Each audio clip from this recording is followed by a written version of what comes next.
What is going on, guys? Computer Surgeon here, and today we're going to be talking about protection for your laptop. I got a question in the comments a few days ago from somebody who wanted to know what was the best way to protect their Mac and what cases I recommend, or sleeves or skins that I would recommend to you. Now, I've had a ton of MacBooks. Currently, I have two right here, as well as that one right there, and that one actually has a D brand skin on it.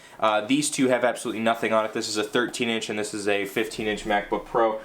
Now, the best way that I would recommend to protect your laptop or decide what you need to protect your laptop is to decide kind of if you carry it around a lot. Mine is always right here on my desk or my desk at work, and then I have a backpack that has some really nice padding inside of it that kind of prevents scratches and things like that, so that's really perfect for me.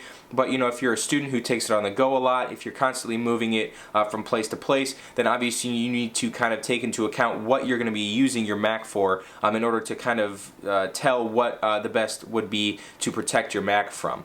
Now, personally for me, I really am just trying to prevent scratches at this point because, like I said, my laptop's always on my desk. I'm never really moving it anywhere. I use it as my primary, desktop. I kind of just have it as a dual monitor setup right here, so it's always on this stand. I never move it, or it's always on my desk. So for me, a D brand skin was really nice. If you guys can see here, this is a really nice, it's kind of a wood grain finish. So if I drop anything on it, there's not gonna be any scratches. And obviously, this isn't the greatest protection if I were to drop it, on the floor or something. But like I said, since it's always on my desk, I never really have to worry about dropping it anywhere. The worst thing that I did, last year, I had a 2013 MacBook Air. It was a bigger version of that one right here. And I ended up spilling Pepsi on it. Wasn't under Apple Care, so I just had to go buy a new one, and I got this one. So, if you're just worried about scratches and you never really take your Mac anywhere, I would highly recommend a D brand skin, or just no really skin at all, no case or anything. Obviously, if you want to just be extra careful, you can always go for a case, and I'm going to recommend a few here in a second.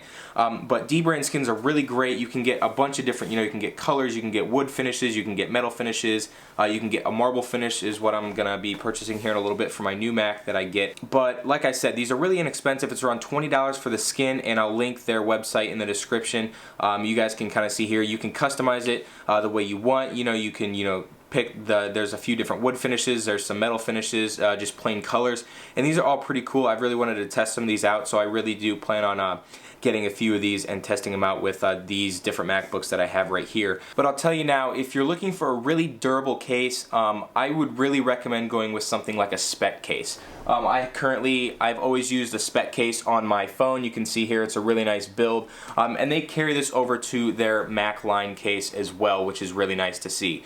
They don't really have any kind of designs. It's really like kind of a black, white, or just kind of a color. It's really neutral. It has a rubberized finish on it, so you guys can see here they're actually pretty inexpensive. And there's a lot of different companies that make different cases like this that are in the single digits, like $7 or $8. But I would highly recommend going with something a little bit more expensive, because with the quality, you're obviously going to be paying a little bit more. And for protection for your Mac, obviously you want to make sure you're getting the best case possible for the money that you're getting. So spending an extra $15, $20 on a case for a $1,500 laptop is not a bad idea, in my opinion. So when I'm looking at cases or accessories, I'm always going to pick the highest one, because that's typically where the quality is between something that's a little bit less expensive. Apart from the brand name, obviously you're going to be getting a lot more better quality with that, which is why I always go with a Speck Case rather than the $5 cheap cases from whoever else, because Speck really does make a quality case for MacBooks. I don't really like cases just because they make the laptop feel really bulky, and I really like to show off the Mac as much as possible. And it kind of takes away from that whole aesthetic. Obviously, I do have a skin on mine, but I really feel that the skin adds a little bit more than a case would as far as aesthetics. Obviously, like I said, I never really take my Mac anywhere, so the case for me really isn't a viable option, in my opinion. But you guys can go ahead and check these cases out. I'll link a few in the description. But with the Speck cases, like I said, they don't really have any designs on them, which is kind of some of the things that people may want to look for in a case. They want to make it aesthetically appealing, as well as adding some functionality as far as protection goes. So one of the other few cases that I would recommend is an iDo case. It has kind of the same build quality in a sense as, you know, the Speck cases do, but they add a really kind of cool, they have a lot of cool patterns and things like that on those. So if you want to check out something like that, you guys can see here there's a bunch of different kinds of skins that they, or not skins, a bunch of different cases that they have with the cool patterns on it and stuff. So, you know, you kind of have to figure out what you really want as far as durability goes.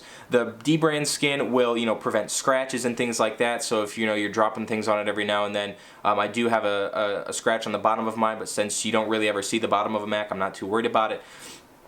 Keys, coins, and things like that are obviously not going to be affected. So if, you know, I have that and my keys scratched the top of it, it's not going to show on the skin. And it wouldn't on a case either, but rather than, you know, having the whole thing exposed, it will show if you drop a key or a coin on it or something. Eventually, you know, you will start to see some scratches and wear on your Mac. So, you know, having a skin or a case is really beneficial if you really want to keep up that pristine look with the Mac. And a lot of people do, just because you're paying such a high premium for the Mac that people just want to protect it as much as they can by adding skins or cases. So like I said, if you're looking to get some kind of protection for your Mac, you got to figure out what you want. You know, scratches, things like that. You don't really move your laptop around, or you just want it to look pretty cool. I would highly recommend going to something like a D brand skin. If you want some durability and you don't really care about the color or anything, I would highly recommend a Speck case, or you can look at something else. You know, you can probably just go on Amazon and check out cases for Macs, and you will find a few. However, you're going to be paying a little bit less for those because they're not as high of a build quality as something like a Speck case.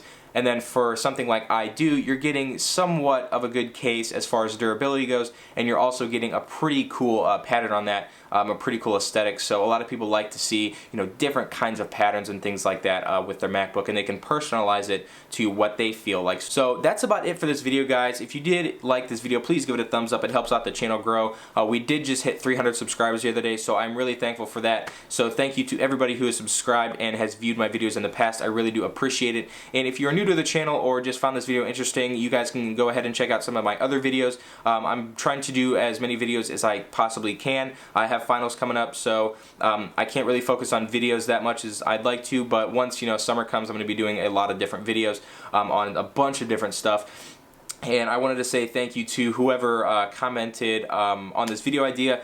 Like I said, guys, if you have any kind of you know, needs as far as, you know, technology or whatever, you want to see a review or something, let me know in the comments below, and I will do my best to get that out, just because I feel like, you know, if you want to see it, chances are somebody else has, you know, a desire to learn that as well. And I will also be doing a bunch of different tutorials and things like that in the future. So make sure you guys are subscribed for that. Comment in the section below if you guys want to see a specific video from me, and I will do my best to get this one out. So I just want to say thank you guys for the 300 subscribers, and I will see you for the next video. Peace out, and thanks for watching.